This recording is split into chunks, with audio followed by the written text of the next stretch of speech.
దయచేసి అందరూ చైర్స్ లో కూర్చోవలసిందిగా కోరుచున్నాం.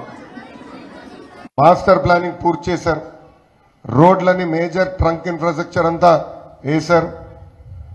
చివరికి సచివాలయం, అసెంబ్లీ, హైకోర్టు కూడా ఆనాడు మనం కట్టాం తల్లి. కానీ 2019లో ఏం జరిగింది?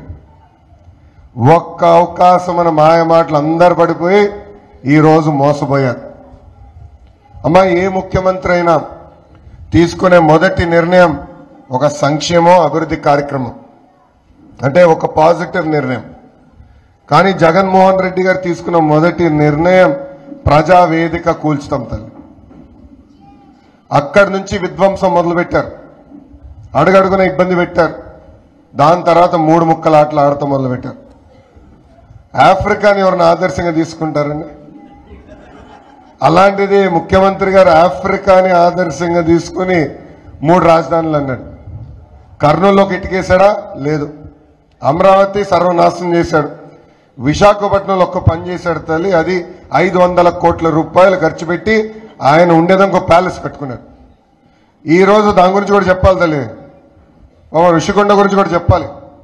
ఈ ప్రభుత్వం చేసింది తప్పు అని కేంద్ర ప్రభుత్వం 3 ఆప్షన్లు ఇచ్చింది. ఈ ప్రభుత్వానికి 200 కోట్ల రూపాయలు పెనాల్టీ కట్టండి, లేదంటే సగం భవనాలు తొలగించండి. ఈ 2 చేయకపోతే మొత్తం మేమే తీసేస్తామని ఏకంగా కేంద్ర ప్రభుత్వం ఈరోజు చెప్పే పరిస్థితి. అంటే ఒక్క వ్యక్తి బతికేదానికి 700 కోట్ల రూపాయలు మన డబ్బులు ఖర్చు పెట్టి ఇల్లు కట్టుకున్నాడు. ఏమా అదే డబ్బులు ఖర్చు పెట్టి ఉంటేనా మంగళగిరిలో మనకి ఈరోజు మూసీ నది ప్రాబ్లం ఉండేది కాదు, తాగునీటి సమస్య ఉండేది కాదు, నిరుపేద కుటుంబాలందరికీ ఇల్లు కట్టే పరిస్థితి ఈరోజు. అంటే ఆయనకి ఊరూరు ప్యాలెస్లు కట్టుకుంటాం తప్ప ప్రజలకు ఒక్క ఉద్యోగం కల్పిద్దాం, ఉపాధి కల్పిద్దాం అన్న ఆలోచనలు ఆయన లేనే లేడు. ఎవరో తెలుసమ్మా, ఆల రామకృష్ణారెడ్డి గారు. వాస్తవంగా ఆయన రాజకీయాలకు ఎందుకు వచ్చాడు నాకు తెలీదు. ఆయన సినిమాల్లోకి వెళ్ళుంటేనా బాలబాబు గారికి పవన్ అన్నకి భలే పోటీ పడేవాడు, అంత అద్భుతంగా నటిస్తాడు. మొన్న వైకాపాని తిట్టాడు, నిన్న తెలుగుదేశం పార్టీని తిడతాడు, రేపు ఏ పార్టీని తిడతాడు ఆయనకే తెలియదు. ఆయన రోజుకు ఒక మాట మాట్లాడతాడు. నిన్న అపర్ణకి వెళ్ళి, కరెక్ట్గా నిన్న కాదు ఒక 5-6 రోజుల క్రితం అపర్ణ దగ్గరికి వెళ్ళి ఇట్లనే కార్యక్రమం పెట్టుకున్నారు. అక్కడ ప్రజలు పరిశ్రమలు ఏంటి, అభివృద్ధి ఏంటి అని అడిగితే అసలు మంగళగిరికి ఒక్క పరిశ్రమ రాదు అని తేల్చి చెప్పేశాడు. తెలుగు ఒక్క కంపెనీ కూడా రాదంట. ఇక్కడ ఫౌండేషన్ వేసేదానికి ఎక్కువ ఖర్చు అవుతుంది. కరెక్టే, ఖర్చు అవుతుంది, దాని సందేహం లేదు. కానీ కాంటినెంటల్ కాఫీ ఎలా వచ్చింది తల్లి? కోకోకోలా ఫ్యాక్టరీ ఎలా వచ్చింది? నేను ఐటీ శాఖ మంత్రిగా ఉన్నప్పుడు మంగళగిరి ఆటో నగర్కి అనేక ఐటీ పరిశ్రమలు తీసుకొచ్చా, అవి ఎలా వచ్చినాయి తల్లి? అంటే పైన ఒక నటుడు, కింద బ్రహ్మానందం లాగా ఈయన ఒక నటుడు. ఈరోజు అది పరిస్థితి. మంగళగిరి గారికి 10 సంవత్సరాలు, కాండ్రు కమల గారికి 5 సంవత్సరాలు అవకాశం, రామకృష్ణారెడ్డి గారికి 2 సార్లు, అంటే 10 సంవత్సరాలు అవకాశం ఇచ్చారు. ఒక్కసారి ఆలోచించమంట. మా ప్రతిపక్షంలోనే మనం ఇంత అద్భుత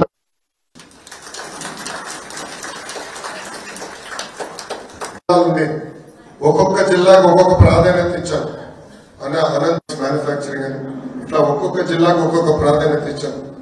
దాని చుట్టూ ఎకో సిస్టమ్ క్రియేట్ వస్తుంది భారతదేశానికి. 2016లోనే ఇలాన్ మస్క్ ని కలిసాడు. టెస్లా స్పెల్లింగ్ కూడా తెలుస్తుంది. అలా ఉంది మన పరిస్థితి. గారు పదే బటన్ నొక్కినా అంటున్నాడు, నొక్కుతున్నాడు తల్లి. 2 బటన్లు, ఒకటి కాదు, ఒకటి బొలు. ఈ ప్రభుత్వ అధికారంలోకి వచ్చిన 9 సార్లు పెంచాడు. బాబు లేపైనా, అంటే దామాషా లేపైనా కార్పొరేషన్ పేరుతో మన పైన రుద్దారు. 1000 రూపాయలు వచ్చే పన్ను ఇప్పుడు 3000, 4000, 6000 వస్తున్నాయి. ఇంకో పక్కన మధ్య తరగతి కుటుంబాన్ని కూడా వేధిస్తున్నట్టు. ఇంకా రాష్ట్రం మొత్తం గంజాయి. దానికి కారణం వైకాపా పార్టీకి. అతను జైలుకి వెళ్ళి కరెక్ట్గా 3 నెలల తర్వాత బయటకు వస్తే ముఖ్యమంత్రి గారు ఆయనకి ఇచ్చిన కానుక ఎమ్మెల్సీ పదవి. ఇట్లా వేదిక ఉంటే పక్కనే కూర్చుంటాడు. గంజాయి వల్ల ఒక తరం డెవలప్మెంట్ యూనిట్ వరకు తీసుకోవాలి, అంటే బ్లాక్ బేస్డ్ చాలా ఎప్పటి జోన్గా తీసుకోవాలి, అంటే పెద్ద పార్కులు ఉండాలి, హైకింగ్ ట్రైల్స్ ఉండకూడదు. జనసేన ప్రభుత్వం ఏర్పడిన వెంటనే కరెంటు ఛార్జీల్లో మేము పెంచము. 5 సంవత్సరాలు తిరిగి కరెంటు ఛార్జీలు తగ్గించే బాధ్యత మేము తీసుకుంటాము. ఇది మీరు అందరూ అనుకోవచ్చు ఎట్లా సాధ్యమని. అమ్మా ఇప్పుడు రెన్యూబుల్ ఎనర్జీ ₹2.25 దొరుకుతుంది యూనిట్. ఆనాడు బాబు గారు పీపీఎల్ కుదుర్చుకున్నారు, ఒప్పందాలు కుదుర్చుకున్నారు. ఈ ప్రభుత్వం వచ్చి అవినీతి ఆరోపణలు చేసి అవన్నీ రద్దు చేసింది. తిరిగి అదే కరెంటు ₹10 పెట్టి కొనింది. ₹10 పెట్టి కొన్నారు యూనిట్ పవర్ మార్కెట్లో. అంటే ఎంత అన్యాయమో చూడండి. ఆ భారం అంతా ఇప్పుడు తీసుకొచ్చి మన నెత్తిమని రుద్దుతున్నారు. సో మళ్ళీ ఆ పీపీఎల్ అన్ని రెన్యూ చేయాలా, ఇంకెక్కువ రెన్యూబుల్ ఎనర్జీ కంపెనీలు మన రాష్ట్రానికి తీసుకురావాలా. అప్పుడు కరెంటు ఛార్జీలు ఒక పద్ధతి ప్రకారం తగ్గించేదానికి కూడా అవకాశం ఉంటుంది. అది చేపట్టే బాధ్యత మేము తీసుకుంటాం. ప్రత్యేకంగా మంగళగిరి నియోజకవర్గంకి వచ్చి గల ఎక్కువ మంది స్వర్ణకారుల వృత్తిపైన ఆధారపడి ఉన్నారు. దాదాపు 40,000 మంది ఆ వృత్తిపైన ఆధారపడి ఉన్నారు. సో నేను ఆలోచించేది ఆల్రెడీ ఆ వృత్తి ఉంది కనుక ఎందుకు దక్షిణ భారతదేశానికి గోల్డ్ సెంటర్గా మంగళగిరిని మనం తీర్చిదిద్దాం. అంటే 50 నుంచి 100 ఎకరాల మధ్యలో ఒక సెజ్ లాగా లాంటి కాన్సెప్ట్ తీసుకొచ్చి లేటెస్ట్ టెక్నాలజీ తీసుకొచ్చి రాష్ట్రానికే కాదు దేశానికి కావాల్సిన ఆభరణాలన్నీ ఎందుకు ఇక్కడ తయారు చేయలేం.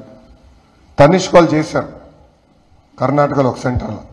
సో వాళ్ళని ఇతర మ్యానుఫ్యాక్చర్స్ అందరిని తీసుకొస్తే ఆటోమేటిక్ డిజైన్ దగ్గర నుంచి టెస్టింగ్ మ్యానుఫ్యాక్చరింగ్ వరకు కనీసం ఎంత కాదన్నా 30 నుంచి 40,000 మందికి అదనంగా ఉద్యోగాలు కల్పించగలుగుతాం ఈ 5 సంవత్సరాలు అనేది నా ఆలోచన.